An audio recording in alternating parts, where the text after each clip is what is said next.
Time for an Auburn, Texas A&M film study. Really short. It's like 5 plays. Auburn versus A&M. A&M should have won. Auburn did win. Here's why. Auburn's first touchdown is trick play with a throw off the lateral to the third man inside. Backwards pass is the key. Defense bites wide open. Go back and kind of show you what the key is against the defensive alignment. 4 down, so the 3 linebackers are spread out. It's what's basically in the middle of the field itself, but all the formation to this side, and it definitely looks like screen. So the safety on top of the 3 receiver side is who gets drawn up. You can see that he's lined up over the number 3 receiver anyway, so normally that would be his deep third back there. But when he sees this action, he's going to jump all over it. Another reason it works, you do have the backwards pass, obviously a ball being thrown backward. But when you're on the field looking at this on ground level, you don't see that depth the way that we see it on TV or in this shot here. So he bites, and now it's over. Again, there's the safety, and whether it's him or the corner or whoever it is that has that deep third, they both bite. Touchdown. What do you know? A trick play from Gus Malzahn. Surprise, surprise. 2-back, lead, ISO play, and hit the linebacker off and running. Once you pop that line of scrimmage on 2nd and 3, you're gone. But to show you one thing here that I noticed looking at the film, the importance of motion and what that can do to a defense. I've mentioned before that one thing it'll do is give away if it's man-to-man. When the back motions with the receiver and he runs with him, you know he's responsible for him in man-to-man coverage. The other thing is it gets people out of position. So there's the man in motion. You can see here just on the edge of the screen the defender who was tasked with running with him in that motion scheme. So watch what happens to this defender. Here the block is happening from the lead back, and the back is at the hole.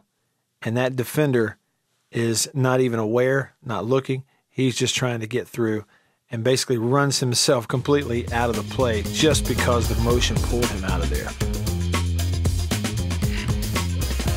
Now 3 important plays late. Auburn trailing by 10 in the 4th quarter. They get man-to-man and throw that fade route to the outside. It kind of lined up inside on the numbers, and it's caught.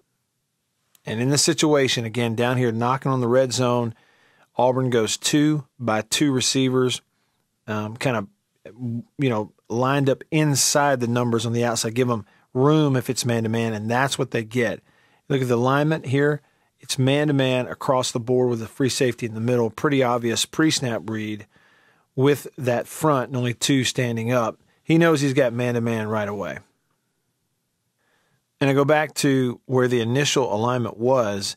He's just on the inside part of the numbers right there. Therefore, he can get that free outside release and still have room for the quarterback to throw the ball to the outside. If it lined up outside the numbers, you almost have to shove him in to give that room over here to the sideline, and that's a much harder route against that man-to-man bump coverage.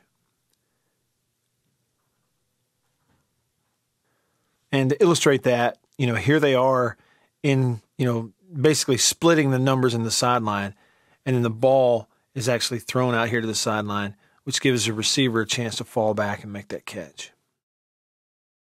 So that led to a touchdown, made it a 3-point game. Auburn was able to get it back with 2 minutes left, and they hit the underneath crosser to Davis, catch, and a huge run. A&M in a little bit of a prevent look right there, trying to hold it to a field goal game, but give up the underneath, and then the missed tackles are the key. So if you go back and kind of look at how Auburn did this, again, outside is going to come underneath the runoff and be underneath the coverage right in front of the quarterback's face. You're going to block with 5, and the back is out, and A&M is only going to bring 5, including the linebacker. And I think one thing that actually helps the quarterback to make this read quickly is you can feel that pressure coming from the inside if a guy's getting knocked back in your lap. You see him kind of getting up on his heels to throw this. He knows they've just run a twist and now are coming in there. So it kind of helps him to have some urgency, get it out to him quick where he can run. And then the run is all about missed tackles. That's the second one you have to decide is that a block in the back or not.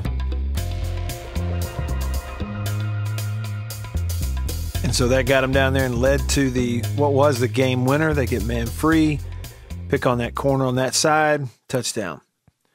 What Auburn got was pretty clear. Again, it's going to be 6-man protection with the back staying in, and they're bringing 4 down and 2 linebackers in the middle. So it's 6 on 6. So you know, man-to-man across with safety sitting back there in the middle, somewhat playing center field, and the route is really simple. Again, inside split for the wide side of the field, go routes to the outside, and man-to-man out, making their way to the sideline by the inside guys. And if you get the one-on-one on the outside, you can take it, and that's what he gets. Pre-snap read tells him, perfect throw where his guy can make the play, and the DB unable to. When you get that tight coverage, you got a taller receiver. If you're able to fit that ball out here where only your guy can get it in that window, that's a perfect throw. All right, hope you enjoyed that. If you did, hit me up on Instagram and Twitter, Radio Wyatt, @RadioWyatt. And thanks to Renaissance Bank for sponsoring these videos. Check them out, RenaissanceNation.com. All right, see you next time.